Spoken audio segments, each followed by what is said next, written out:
에베소서는 우리가 아는 대로 옥중서신입니다. 이방 세계에 복음을 전하고 또 교회를 세우는 이 일을 하다가 바울이 옥에 갇혔습니다. 여러분, 지도자 또 전도자인 바울이 옥에 갇혔으니 그 성도들이 얼마나 걱정이 많고 얼마나 염려를 하겠습니까? 또 걱정만이 아니라 저 주의 일을 하다가 옥에 갇힌 것을 보면서 낙심하는 그런 사람들도 혹 있을 수 있었습니다. 에베소서는 바로 이렇게 걱정을 하거나 낙심하고 있는 에베소 교회에 바울이 보낸 편지인데, 오늘 본문에서는 감옥에 갇힌 자신 때문에 염려하거나 낙심하지 말라고 하는 그런 직접적인 권면을 하고 있습니다. 13절에 보니까 그러므로 너희에게 구하노니 너희를 위한 나의 여러 환난에 대하여 낙심하지 말라. 이는 너희의 영광이니라. 낙심할 일이 아니고 영광스럽게 생각해야 할 일이다. 그렇게 지금 이야기를 하고 있습니다. 이런 바울은 자기가 감옥에 갇혀 있는 이것에 대해서 염려하고 걱정하고 또 주의 일을 하다가 저렇게 고초를 당하는가 해서 낙심을 하고 있는 이런 사람들 앞에 당당하게 말합니다. 이건 낙심할 일이 아니고 영광스럽게 생각해야 될 일이다. 근데 그 이유가 그 앞에 나오죠. 여러분 13절을 어떻게 시작하는가 하면 그러므로라고 하죠. 그러므로는 여러분 앞에 원인과 뒤에 결과를 이어주는 그런 접속사입니다. 그러니 바울이 옥에 갇힌 것을 두고 낙심하거나 염려하지 않고 도리어 영광으로 생각되는 이유가 그 앞에 1절부터 12절까지 나와 있다. 그런 뜻입니다. 그럼 여러분, 바울이 복음을 전하다가 옥에 갇힌 것을 영광스럽게 여겨야 할 그런 이유가 뭡니까? 그것은 첫째로 이것은 하나님의 경륜을 이루는 일이기 때문입니다. 여러분 1절과 2절을 보니까 이러므로 그리스도 예수의 일로 너희 이방인을 위하여 갇힌 자 된 나 바울이 말하거니와. 무슨 말인가 하면 이방인에게 복음 전하는 이 일을 하다가 옥에 갇힌 나 바울이 지금 말한다. 그러면서 이것은 2절에 너희를 위하여 내게 주신 하나님의 그 은혜의 경륜을 너희가 들었을 터이라. 너희가 이미 들었던 하나님의 은혜의 경륜, 그것 때문에 내가 지금 이 일을 하고 이 일을 하다가 옥에 갇힌 거다. 그 은혜의 경륜이 뭡니까? 4절에 보면 이것을 그리스도의 비밀을 깨달았다 이렇게 표현합니다. 그것을 읽으면 내가 그리스도의 비밀을 깨달은 것을 너희가 알 수 있으리라. 자, 이런 바울이 지금 옥에 갇힌 것은 그리스도의 비밀을 내가 깨달은 것이고 그리스도의 비밀을 깨달았기 때문에 내가 이 복음 전하는 일을 하다가 옥에 갇혔다. 그럼 그리스도의 비밀, 바울이 깨달은 그리스도의 비밀이 뭡니까? 그게 6절입니다. 이는 이방인들이 복음으로 말미암아 그리스도 예수 안에서 함께 상속자가 되고 함께 지체가 되고 함께 약속에 참여하는 자가 됨이라. 유대인과 이방인이 함께 천국의 상속자가 되는 것, 이게 그리스도의 비밀. 이방인과 유대인이 하나님 안에서 한 형제가 되어서 함께 구원과 영생에 참여하면서 함께 하나님 나라를 세워가는 이것이 그리스도의 비밀이다. 그렇게 지금 말을 합니다. 여러분, 그렇습니다. 그리스도께서 오시기 전까지는 유대인과 이방인이 함께 하나님 나라 백성이 된다는 것은 상상도 못하는 일입니다. 유대인과 이방인이 한 형제가 된다는 것은 상상을 못하는 그런 일이었습니다. 비밀처럼 사람들이 전혀 알아차리지 못하는 그런 것이었습니다. 그런데 예수님이 오셔서 비밀이 풀렸습니다. 하나님의 경륜은 이방인들과 유대인들이 다 함께 한 형제가 되어서 하나님 나라를 같이 세워가는 것이구나. 비밀이 해제된 겁니다. 여러분, 그래서 이것을 그리스도의 비밀이라고 불렀습니다. 여러분 5절에 보니까 이제 그의 거룩한 사도들과 선지자들에게 성령으로 나타내신 것 같이 다른 세대에서는 사람의 아들들에게 알리지 아니하셨으니, 그러니까 이전 세대에는 이 사실을 몰랐는데 지금 사도들과 선지자들을 통해서 이제 이 비밀이 해제가 되었다, 깨달아지게 되었다. 그러나 여러분, 이 비밀을 깨닫게 된 바울이 그냥 있을 수 있겠습니까? 하나님의 경륜이 이방인과 유대인이 한 형제가 되고 하나가 되고 함께 하나님 나라 백성이 되어서 하나님 나라를 함께 세워가는 것이 하나님의 경륜이다. 이걸 바울이 깨닫게 되었으니 그 비밀을 깨닫게 된 바울이 그냥 있을 수 있겠습니까? 힘써 나가서 복음을 전하는 거고, 지금 옥에 갇히는 이런 고초를 당하면서도 계속 이 일은 계속해야 되는 거고, 이런 바울이 깨달은 그리스도의 비밀, 이것을 이루기 위해서 지금 내가 이 고초를 당하고 있는 것이니 이건 낙심할 일이 아니고 영광스럽게 생각이 될 일이다. 그렇게 지금 말하고 있는 겁니다. 여러분, 그렇습니다. 우리가 하나님의 뜻을 알고 이것이 하나님의 뜻이라는 것을 깨달은 사람이 주의 일을 하다가 고난을 겪는 것은 결코 부끄러운 일이 아닙니다. 영광스러운 일입니다. 여러분, 우리가 하나님의 일을 하다가 또 하나님의 뜻을 이루는 일을 하다가 고난을 겪는 것은 이게 부끄럽거나 낙심할 일이 아니고 영광스러운 일이라는 사실을 여러분 기억하시기를 바랍니다. 우리 마음속에 이 확신이 있어야 됩니다.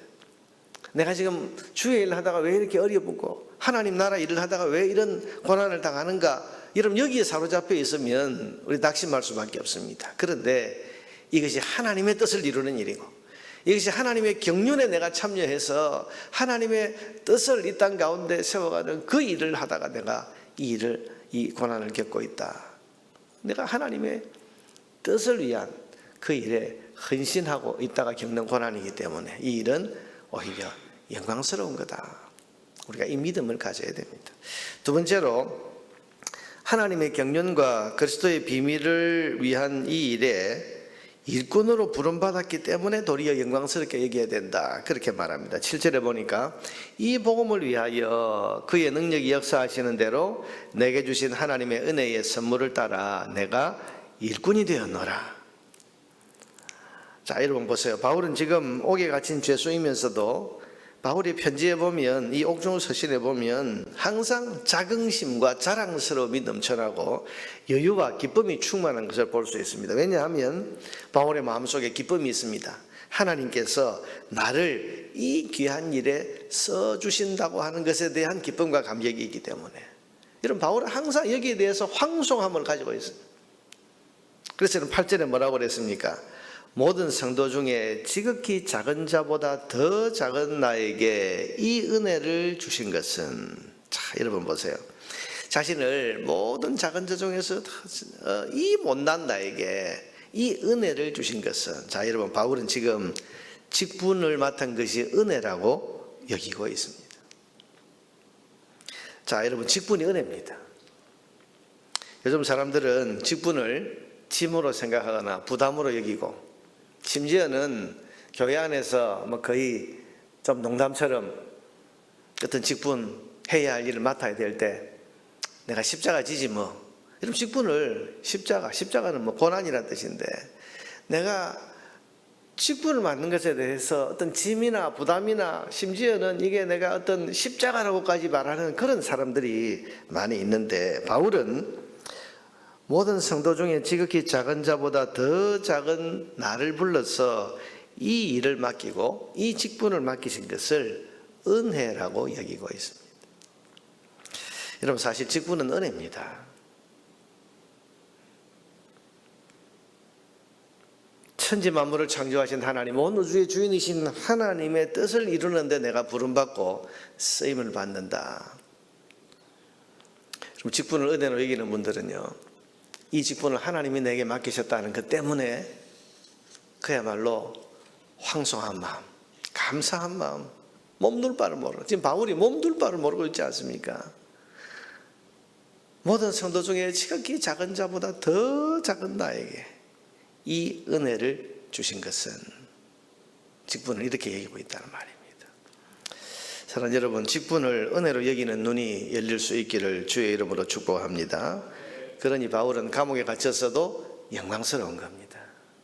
셋째로, 이렇게 세워지는 교회가 하나님의 지혜와 영광을 세상에 나타내게 될 것이기 때문에 바울은 옥에 갇힌 것이 영광스럽다 그렇게 말합니다. 8절에서 10절에 보니까 모든 성도 중에 지극히 작은 자보다 더 작은 나에게 이 은혜를 주신 것은 측량할 수 없는 그리스도의 풍성함을 이방인에게 전하게 하시고 영원부터 만물을 창조하신 하나님 속에 감추었던 비밀의 경륜이 어떠한 것을 드러내게 하려 하십니다. 자기가 복음을 전하면 전할수록, 교회를 세워가면 세워갈수록 뭐가 드러납니까?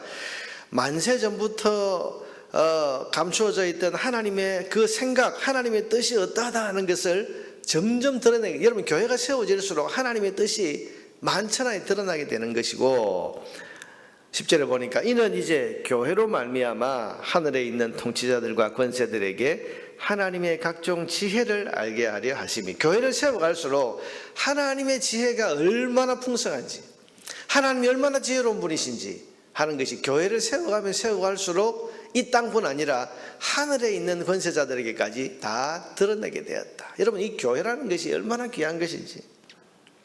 여러분, 교회는 그리스도의 몸이고 삼위 하나님이 거하시는 거룩한 기관입니다. 그러니 우리가 교회를 겉모습만 보고 하찮게 여기면 안 됩니다. 저 사람 몇 명 모여서 아이고 좀 학고방 같은 데 모여가지고 모여서 하찮게 여기면 안 된다, 그런 말이에요. 교회는 거룩한 기관입니다. 삼위 하나님이 임재하시는 거룩한 기관이고, 교회는 하나님의 경륜을 드러내는, 여러분, 우리가 교회를 섬기면 섬길수록, 교회가 교회 일을 하고 복음을 전하는 일을 하면 할수록 하나님의 경륜이 어떠한 것을 온 세상에 드러내게 되는 것이고, 하나님께서 얼마나 존귀하고 얼마나 거룩하시고 얼마나 지혜가 풍성한 분이신지를 온 세상 가운데 드러내게 하는 그런 기관이 교회이기 때문에, 교회를 섬기는 것은 지극히 존귀한 일이고, 교회의 일을 하는 것은 지극히 거룩한 일을 하는 것이고, 그래서 여러분, 이 일을 하다가 내가 옥에 갇힌 것은 이건 영광스러운 일이에요. 왜? 이 교회를 위해서 일하는 것이 얼마나 귀한 것인지를 그가 알기 때문입니다. 사랑하는 여러분, 우리가 교회를 섬기면서 교회를 잘 봐야 됩니다.